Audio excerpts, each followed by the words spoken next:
சென்னை உயர்நீதிமன்றத்தில் நிலுவையில் உள்ள நீதிமன்ற அவமதிப்பு வழக்கில் IAS அதிகாரியின் நடவடிக்கையை கண்டித்து அவருக்கு சிறை தண்டனை விதிக்கப் போவதாக நீதிபதி கடுமையாக எச்சரித்தார். நாகர்கோவிலில் உள்ள ஸ்காட் கிறிஸ்டியன் கல்லூரியில் 2007ஆம் ஆண்டு உடற்பயிற்சி ஆசிரியராக பணியமர்ந்த ஜான்சி மெர்லின் என்பவர் தன்னுடைய நியமனத்திற்காக ஊதியம் மற்றும் பண பலன்களை பெறாததால் சென்னை உயர்நீதிமன்றத்தில் வழக்கு தொடர்ந்தார்.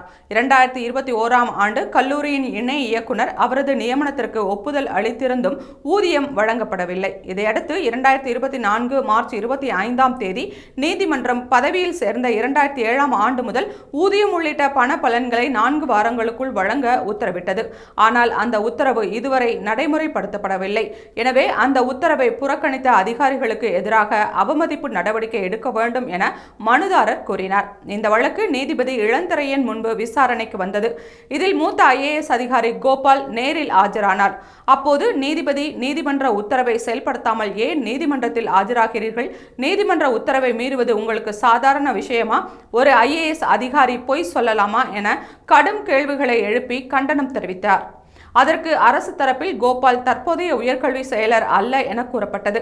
ஆனால் மனுதாரர் தரப்பில் வழக்கறிஞர் SV கார்த்திகேயன் வழக்கு தொடங்கும் போது அவர்தான் அந்த பதவியில் இருந்தார் என தெரிவித்தார்.